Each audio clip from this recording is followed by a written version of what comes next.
Good day and welcome to Ugly Actions, the platform where we encourage you to take practical, measurable, and consistent steps towards achieving financial freedom and personal development. Before I continue, let me remind you that I am not a financial advisor. The things I say here are for your information and entertainment. Always do your own research before committing to anything. That's right. So today I want to talk about how to create a trust. A trust is a legal arrangement where one person called the settlor transfers assets to another person or institution called the trustee to manage for the benefit of a third party called the beneficiary. Trusts are commonly used for estate planning, asset protection, business structuring, and provided for family members. Steps to create a trust. 1. Decide the type of trust you want. Common options include living trust. It is created while you are alive. Testament trust comes into effect after death through your will. Revocable trust. You can change or dissolve it anytime. Irrevocable trust. Once created, it cannot be changed except in special cases. Then family trust and charitable trust. Your choice affects tax, control, and flexibility. Number 2, define the purpose of the trust. Clearly states why you want the trust. Example, protecting assets from misuse, providing for children, managing wealth discreetly, succession planning, supporting charity.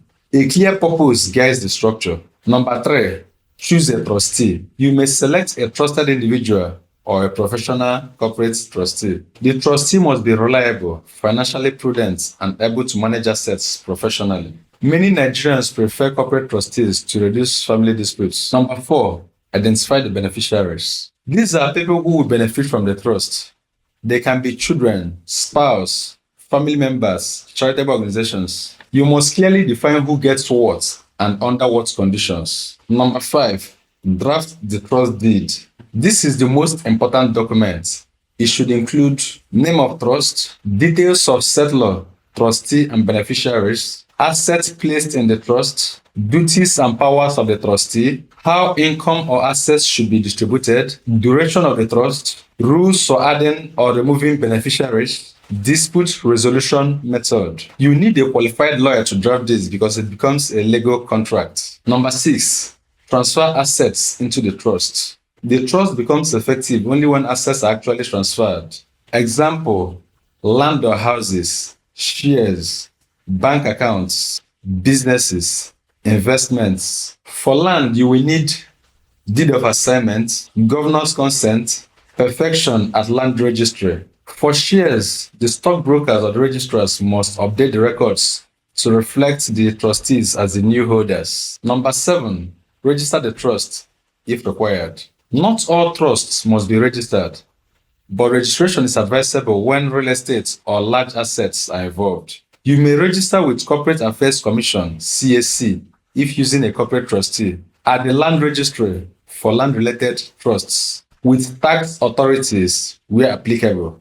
Number 8, set up ongoing management. Trustees must keep records, manage investments, follow the instructions in the trust deed, provide periodic reports. That's optional but recommended.